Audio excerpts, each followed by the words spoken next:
Hello नमस्कार दोस्तों। हम पहले पढ़ चुके हैं अध्याय 1, 2, 3 और 4। आज हम स्टार्ट करने वाले हैं 5। 5 में क्या है? मध्य प्रदेश की जलवायु। चलिए दोस्तों, स्टार्ट करने से पहले चैनल को सब्सक्राइब कर दीजिए और लाइक कर दीजिए। Suresh happy all the way. चलिए हम स्टार्ट करते हैं। किसी भी क्षेत्र में लंबे समय तक पाई जाने वाली ताप, वर्षा, आर्द्रता आदि की मात्रा तथा वायु की गति का औसत रूप में पाया जाना वहाँ की जलवायु कहलाती है। जहाँ पर मतलब कि सबसे ज़्यादा जैसे औसत एवरेज से ज़्यादा वर्षा होती है, वहाँ की आर्द्रता की मात्रा भी उतनी रहती है, वहाँ पर औसत रूप में पाया जा वहाँ की जलवायु कहलाती है। ठीक है। जहाँ पर आर्द्रता भी रहती है, ताप भी रहता है और वर्षा भी होती है, इन सब की मात्रा प्रॉपर रहती है, तो उस वहाँ पर मतलब औसत रूप में पाई जाती है अपने, तो उसके जलवायु कहलाते हैं। अब चलिए, किसी भी स्थान के दिन प्रतिदिन की प्रतिदिन की वायुमंडल की दशा को मौसम कहा जाता है। मतलब दिन प्रतिदिन जो मौसम बदलते रहते हैं, जैसे सुबह का मौसम अलग रहता है, दोपहर का अलग, फिर शाम का अलग, तो इस तरह के वायुमंडल की दशा को मौसम कहा जाता है। और जबकि मौसम का दीर्घकालीन औसत स्वरूप जलवायु कहलाता है। पूरे देश की तरह मध्य प्रदेश की जलवायु पूर्ण तरह मौसमी अर्थात मानसूनी या उष्णकटिबंधीय है। मानसून है मतलब जो अपने यहाँ की जलवायु है वो कौन सी है? उष्णकटिबंधीय मानसून है। अपने मध्य प्रदेश की जो जलवायु है उष्णकटिबंधीय मानसून है। चलिए, जो मध्य प्रदेश की जलवायु को प्रभावित करते हैं वो कारक देख लेते कौन से? समुद्र से दूरी। समुद्र से दूरी अधिक होने से तापांतर अधिक होता है। दूसरा, कर्क रेखा। कर्क रेखा के मध्य प्रदेश के बीच से गुजरने के कारण जून महीना सबसे अधिक गर्म होता है। अब देखिए, जो कर्क रेखा है मध्य प्रदेश के कितने जिलों से निकले हुए हैं? वो हैं 14। ठीक है। अब देखिए, जून महीना सबसे गर्म होता है अपना। जून में जैसे अभी जून चल रहा है तो देख रहे हैं कितनी गर्मी होती है, यहाँ का 42 तक भी अपना टेम्परेचर पहुँच जाता है ना। अब पर्वतों की स्थिति। विंध्याचल एवं सतपुड़ा पर्वत के कारण यहाँ वर्षा अधिक होती है। जो अपने मध्य प्रदेश में विंध्याचल है और सतपुड़ा कहाँ पड़ता है? बैतूल के पास पड़ता है, तो वहाँ पर है ना, जिस कारण यहाँ पर वर्षा अधिक होती है। अब भूमध्य रेखा से दूरी। मध्य प्रदेश उष्णकटिबंधीय क्षेत्र में स्थित है। जो अपना मध्य प्रदेश है भूमध्य रेखा से दूर उष्णकटिबंधीय क्षेत्र में स्थित है, इसलिए यहाँ की जो मानसून है वो उष्णकटिबंधीय मानसून है मध्य प्रदेश की, इसीलिए यहाँ पर उष्णकटिबंधीय जलवायु पाई जाती है।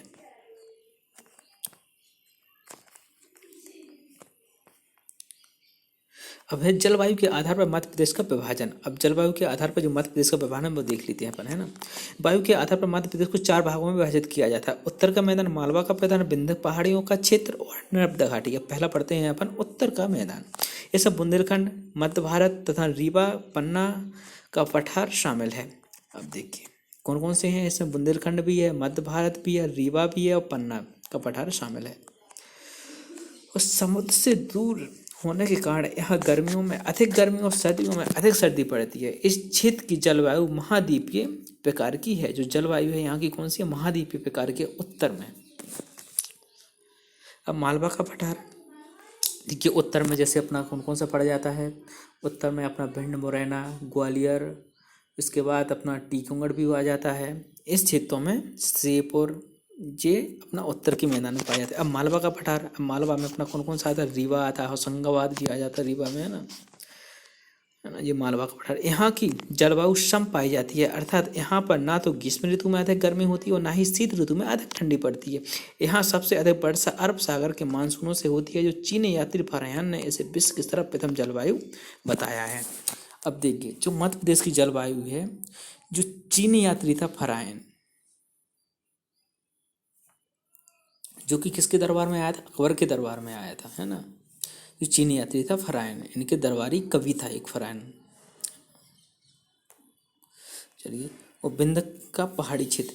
विंध्याचल पर्वत का क्षेत्र सम जलवायु क्षेत्र है और इसमें अधिक गर्मी नहीं पड़ती है और ठंड में भी साधारण ठंड पड़ती है। पचमढ़ी और अमरकंटक इसी क्षेत्र के अंतर्गत आते हैं। जो अमरकंटक है, पचमढ़ी है, जो होशंगाबाद क्षेत्र का आता है, वहाँ पर ये विंध्य पहाड़ियों का क्षेत्र है, जहाँ पर कि मतलब जो मौसम रहता है वो समान रहता है, मतलब इक्वल रहता है। ना ही अधिक गर्मी पड़ती है और ना अधिक सर्दी पड़ती है, मतलब कि एवरेज रहता है। और जो मालवा रहता है, मालवा में मतलब कि जो वर्षा भी अधिक होती है है ना। वर्षा ऋतु में वर्षा अधिक होती है, ना अधिक होती है, और ना ही शीत ऋतु में, है ना, शीत मतलब कि वहाँ का मौसम, मतलब वहाँ पे ठंडी अधिक पड़ती है। अब से नर्मदा घाटी क्षेत्र, यह क्षेत्र कर्क रेखा के लगभग समांतर होने के कारण गर्मियों में इस क्षेत्र में तेज गर्मी पड़ती है, लेकिन सर्दियों में सर्दी सामान्य ही रहती है। अब देखिए, अब सबसे पहले अपना था उत्तर का, जो उत्तर है, उत्तर में क्या होता है, गर्मियों में अधिक गर्मी होती थी और सर्दियों में अधिक सर्दी पड़ती थी। और इसके बाद है नर्मदा, इसी का जस्ट अपोजिट होता है, लेकिन वहाँ पे एक चीज़ असमान है, क्योंकि ये भी समांतर है किसके, कर्क रेखा, कर्क रेखा के समांतर है। इसलिए नर्मदा में क्या पड़ता है, जो तेज गर्मी तो पड़ती है, जो गर्मियाँ हैं गर्मियों में अधिक तेज गर्मी तो पड़ती है, लेकिन किसमें, नर्मदा घाटी में। लेकिन जो सर्दी हैं तो, लेकिन सर्दी समान रहती हैं वो, क्योंकि ये कर्क रेखा के समांतर है, ना कि उसके बिल्कुल नज़दीक से। अब देखिए इसका जलवायु प्रदेश, ये आता है राजस्थान, उत्तर का मैदान ये है, महाद्वीपीय जलवायु, अधिक गर्मी और अधिक सर्दी पड़ती है यहाँ पर, क्योंकि यहाँ पर सूर्य को इनके सामने होता है उत्तर में। जो ये आता है यहाँ पर मध्य प्रदेश से, देखो यहाँ पर जो क्षेत्र पाया जाता है पूरा, ये श्योपुर होता है, मुरैना पड़ जाता है, यहीं पर ग्वालियर पड़ जाता है। इस साइड आ तो यहाँ पर ये निवाड़ी होता है, यहाँ पर टीकमगढ़ हो जाता है, फिर छतरपुर आ जाता है ना। और अब ये आ जाता है अपना किसमें, जे अपना इधर आ जाता है, थोड़ा सा रीवा का क्षेत्र भी उसमें शामिल है, और सागर का क्षेत्र भी, यहाँ पर सागर भी आता है, सागर का क्षेत्र भी शामिल है। इसके बाद ये आता है अपना मालवा का पठार। अब यहाँ पर सम जलवायु, ना अधिक गर्मी ना अधिक ठंड, इसलिए ये ग्रीन है पूरा। देखो जो ये है, ये मालवा का पठार है जो समान है, और ये विंध्य पहाड़ी का क्षेत्र है, मतलब कि यहाँ पर अधिक ना अधिक गर्मी और ना अधिक ठंड है, मतलब कि समान मौसम होता है, मतलब कि। और ये है नर्मदा घाटी, अधिक गर्मी होती है, लेकिन इस और गर्मी तो अधिक होती है यहाँ पे, लेकिन जो जब शरद ऋतु आती है ना, तो शरद ऋतु में ये ठंडी नहीं पड़ती है यहाँ पर। और जो अपना मध्य प्रदेश है वो 5 राज्यों से घिरा हुआ है। कौन सा, राजस्थान,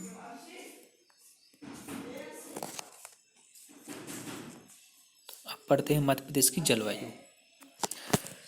मध्य प्रदेश की जलवायु, ठीक है ना। अब है इसमें ऋतुएं। मध्य प्रदेश में 3 ऋतुएं होती हैं। पहला कौन सा, ग्रीष्म ऋतु है। अब ग्रीष्म ऋतु के बारे में अपन पढ़ लेते हैं। ग्रीष्म ऋतु, वर्षा ऋतु, इसके बाद आती है शीत ऋतु। अब अपन सबसे पहले पढ़ते हैं ग्रीष्म ऋतु। 21 जून को सूर्य कर्क रेखा पर लंबवत हो जाता है, जो मध्य प्रदेश के बीच से गुजरती है। जो मध्य प्रदेश, जो कर्क रेखा है, जो 21 जून को यहाँ पर लंबवत होती है, जो सूर्य कर्क रेखा पर लंबवत रहता है, हो जाता है किस पे, 21 जून को, और मध्य प्रदेश के बीचों बीच से गुजरती है। जो मध्य प्रदेश के बीचों बीच से गुजरती है, जिससे मध्य प्रदेश में गर्मी बढ़ जाती है। अब देखिए, जून माह में से राज्य के उत्तर एवं उत्तरी पश्चिम भागों में दिन का उच्चतम तापमान 42 सेंटीग्रेड से अधिक हो जाता है, और सर्वाधिक तापमान गंजवा विदिशा में 1955 में 48.7 डिग्री मापा गया था। किसमें, विदिशा में 1995 में। 2008 से 12 में सर्वाधिक तापमान बड़वानी तथा 2008 और 2012 में बड़वानी में, और 2013 में छतरपुर जिले के खजुराहो व नोवा में दर्ज किया गया था। उस संपूर्ण मध्य प्रदेश में मई का महीना सबसे गर्म होता है, और जबकि मार्च में दैनिक तापांतर सर्वाधिक होता है। इस ऋतु को उनाला भी कहा जाता है। किसको, ग्रीष्म ऋतु को उनाला कहा जाता है। ये अधिक से पेपरों में पूछ जाता है ग्रीष्म ऋतु को, और अन्य नाम से जाना जाता है। वो कौन सा है, उनाला नाम है। ग्रीष्म ऋतु को उनाला नाम से भी जाना जाता है। और जो तापमान है सर्वाधिक देखा गया था 1995 में। ये कहाँ पे, ये विदिशा में, विदिशा जिला के गंजवा तहसील में, और जो 48.7 डिग्री है 1995। और इसके बाद देखा गया था बड़वानी में, कौन, 2008 और 2012 में, और 13 में देखा गया था छतरपुर और नौगांव में, ठीक है ना। और यहाँ पर गर्मी अधिक होती है और इस ऋतु को यूनाला नाम से भी कहा जाता है। अब सितंबर अक्टूबर के समय प्रदेश में द्वितीय ग्रीष्म ऋतु पड़ती है और राज्य में न्यूनतम तापमान वाला स्थान शिवपुरी है, लेकिन वर्ष 2002 में सबसे कम तापमान उमरिया का रहा था। 2002 में सबसे कम उमरिया का रहा था, लेकिन सबसे न्यूनतम वाला स्थान कौन सा? शिवपुरी। अगर आ जाए कि मध्य प्रदेश में सबसे न्यूनतम वर्षा कहाँ पे होती, मतलब न्यूनतम तापमान कहाँ पे आंका गया है, वो है शिवपुरी में। ठीक, चलिए अब आती है दूसरे नंबर की, कौन सी है? वर्षा ऋतु। जून मध्य तक पश्चिमोत्तर भारत में निम्न दाब के केंद्र बनाना शुरू हो जाते हैं, जिसके कारण सागरों से हवाएं इस ओर चलने लगती हैं, जिनसे मध्य प्रदेश के विभिन्न क्षेत्रों में वर्षा होती है। राज्य में मध्य जून से सितंबर तक वर्षा ऋतु होती है। राज्य में मानसूनी वर्षा बंगाल की खाड़ी और अरब सागर दोनों ही शाखाओं में होती है। प्रदेश में सर्वाधिक वर्षा जुलाई तथा अगस्त माह में 75 सेंटीमीटर होती है और प्रदेश में वर्षा की मात्रा सभी स्थानों पर समान नहीं है। पश्चिमी मध्य प्रदेश से 75 सेंटीमीटर से 90 सेंटीमीटर वर्षा वाले भाग के बीच महाद्वीप की पहाड़ियों पर 150 सेंटीमीटर वर्षा होती है। किसी महाद्वीप पहाड़ियों पर पश्चिम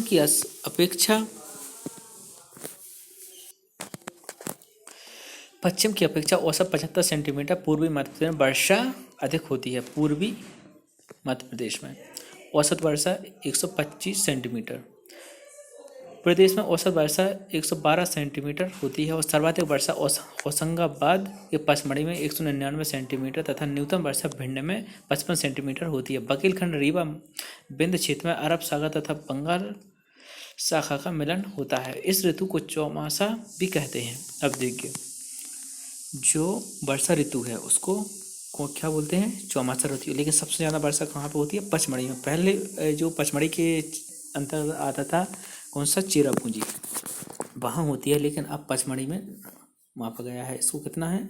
199 सेंटीमीटर तक होती है और सबसे कम कहाँ पे है? ये 112 सेंटीमीटर होती है प्रदेश में औसत वर्षा। जो अपना मध्य प्रदेश है, मध्य प्रदेश में औसत वर्षा कितनी होती है? 112। ठीक है ना। और जो पश्चिमी अपेक्षा में जैसे पूर्व मध्य प्रदेश में सबसे ज़्यादा वर्षा होती है, जो 125 सेंटीमीटर होती है पूर्व में, जो कि अपना पचमढ़ी 199 सेंटीमीटर तथा न्यूनतम वर्षा भिंड में 55 सेंटीमीटर होती है। जो सबसे कम होती है वो भिंड में होती है और अधिक ज़्यादा होती है वो होशंगाबाद में। आपको ज़्यादा कुछ नहीं रखना है। सबसे ज़्यादा वर्षा होती है होशंगाबाद के पचमढ़ी में और न्यूनतम वर्षा होती है भिंड में, जो 55 होती है और यहाँ पे 199 होती है। और मध्य प्रदेश में कितनी होती है? Total 112 centimetre. ठीक है ना। और जो ग्रीष्म ऋतु है उसको यूनाला कहते हैं और इसको जो अपने वर्षा ऋतु है, वर्षा ऋतु को क्या कहा जाता है? चौमासा। गांव में बोलते हैं ना चौमासो लग गए हैं, वही है चौमासा। ठीक है ना। और बघेलखंड रीवा बिंद क्षेत्र में अरब सागर तथा बंगाल शाखा का मिलन होता है और इस ऋतु को चौमासा भी कहा जाता है। अब आती है शीत ऋतु।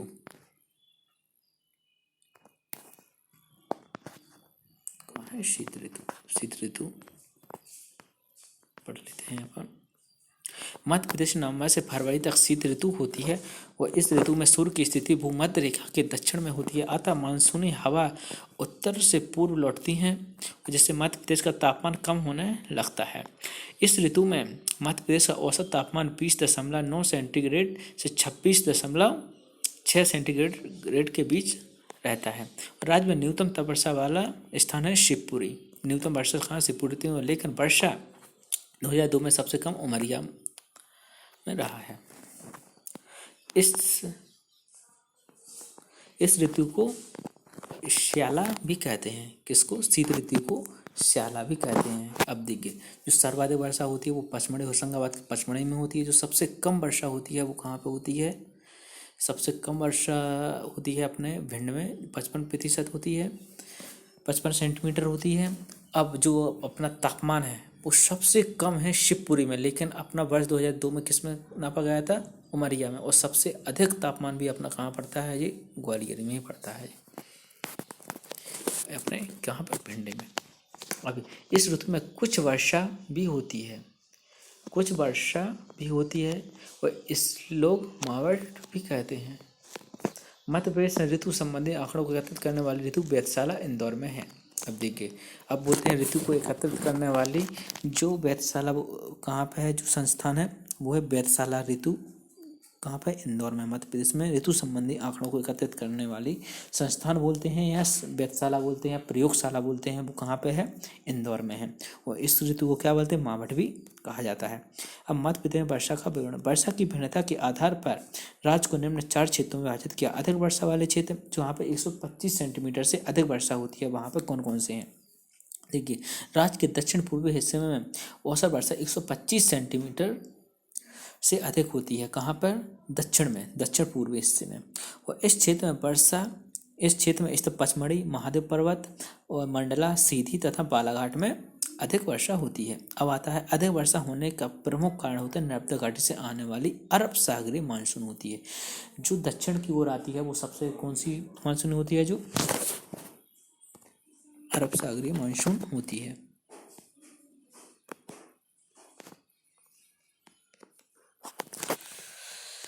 जो दक्षिण है, जो अपना अधिक वर्षा होती है, जहाँ पे 125 सेंटीमीटर से ज़्यादा वर्षा होती है, वो दक्षिण पूर्वी क्षेत्र है। जहाँ पर कि कौन कौन से क्षेत्र है? मंडला, सबसे पहले अपन होशंगाबाद का पचमढ़ी ले लो, महादेव पर्वत श्रेणियाँ होती हैं, उसके बाद अपना मंडला, सीधी, बालाघाट होती है ना।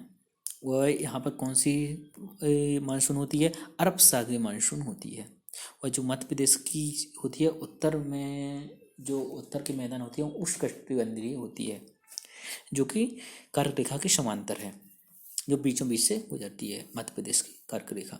अब देखिए, औसत वर्षा से अधिक वर्षा वाले क्षेत्र जहाँ पे 100 से 125 सेंटीमीटर के बीच होती है, जहाँ 100 और 125 के बीच में होती है, वो कौन कौन से क्षेत्र होते हैं? देखिए, इन क्षेत्रों में 100 से 125 सेंटीमीटर तक वर्षा होती है। इन क्षेत्रों में बैतूल, ठीक है, इन क्षेत्रों में बैतूल, छिंदवाड़ा, सिवनी, होशंगाबाद, नरसिंहपुर आदि जिले आते हैं। पूर्वी भाग में स्थित होने के कारण इन जिलों में अधिक आर्द्रता होने से अधिक वर्षा होती है। जहाँ पर आर्द्रता अधिक होती है वहाँ पर बारिश भी अधिक रहेगी, लेकिन वहाँ पर गर्मी अधिक पड़ती है। लेकिन जो शीत ऋतु वाला मौसम होता है वो समान ही रहता है वहाँ पर। अभी औसत वर्षा वाले क्षेत्र जहाँ 75 से 100 सेंटीमीटर आते हैं। जो तीसरे नंबर के, इस क्षेत्र में औसत वर्षा 175 से 100 सेंटीमीटर के बीच होती है। प्रदेश के उत्तर पूर्वी जिले इस क्षेत्र में आते हैं, जैसे मध्य उच्च पठार, बुंदेलखंड का पठार। अब बुंदेलखंड का पठार है, देखो उच्च मध्य पठार भी है। जो उच्च मध्य पठार आता है, जी कौन कौन सा मध्य उच्च पठार आता है? यहाँ पर पे ग्वालियर,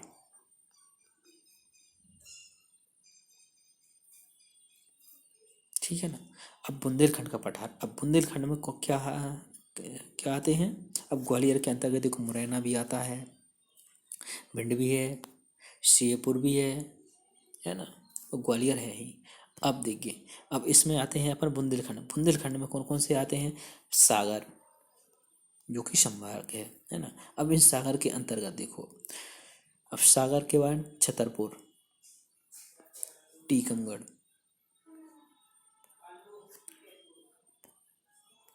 देखो सागर, छतरपुर, टीकमगढ़, दमोह, है ना। दमोह के बाद अपना निवाड़ी, जी आते हैं। अब आप बोलोगे पन्ना, पन्ना नहीं आता है। पन्ना अपने औसत वर्षा वालों में आ जाता है, ठीक है ना। ये पन्ना, जो रीवा पन्ना पठार है, जो पठार है औसत वर्षा होने के कारण वायुमंडलीय आर्द्रता का कम होना एवं क्षेत्रीय स्थलाकृतियों का प्रभाव है।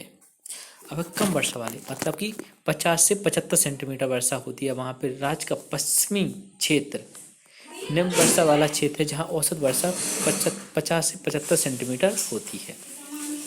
दक्षिण मानसून यहाँ तक के पहुँचते पहुँचते आर्द्रता रहित हो जाता है, इसलिए इस क्षेत्र में न्यून वर्षा होती है। राज्य के नीमच, मंदसौर, रतलाम, धार, झाबुआ आदि इसी क्षेत्र के अंतर्गत आते हैं।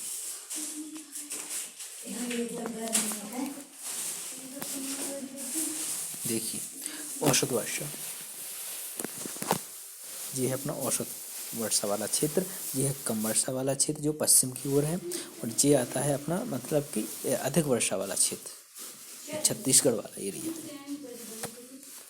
मैप के अपना देख लिया। अब आ गए हैं अपन अध्याय 6। अध्याय 6 में क्या है? मध्य प्रदेश की वन संपदा। देखिए मध्य प्रदेश की जो वन संपदा है वो कैसी है। वन स्थिति रिपोर्ट 2017 12 फरवरी 2018 को प्रकाशित के अनुसार देश में सबसे अधिक वनों के क्षेत्रफल वाले राज्य में मध्य प्रदेश 77,414 वर्ग किलोमीटर वन के साथ प्रथम स्थान पर है। जो अपना मध्य प्रदेश है वो वनों की रिपोर्ट कितने 2017 के अनुसार 18 में जो प्रकाशित हुई थी जो फरवरी में, उसके अनुसार जो मध्य प्रदेश है वो कौन सा है, फर्स्ट स्थान पे है एमपी अपना, जिसमें वन में अपने जो वनों का क्षेत्रफल है वो सर्वाधिक मध्य प्रदेश में है भारत का। अब यह देश के कुल भौगोलिक क्षेत्र का 12.44% तथा मध्य प्रदेश के कुल भौगोलिक क्षेत्र का 25.11% है। वन स्थिति रिपोर्ट 2015 में 77,462 वर्ग किलोमीटर की तुलना में 2007 में 77,414 वर्ग किलोमीटर की रिपोर्ट के अनुसार 48 किलोमीटर वन का क्षेत्र कम हुआ है। मध्य प्रदेश के बाद दूसरे स्थान पर अरुणाचल प्रदेश जो 66,964 वर्ग किलोमीटर दूर है। अब देखिए जी क्यों कम हुआ है, क्योंकि यहाँ पर वनों की बहुत ज़्यादा कटाई की जाती है। जैसे कि अभी अपना जो कहाँ का जी अपना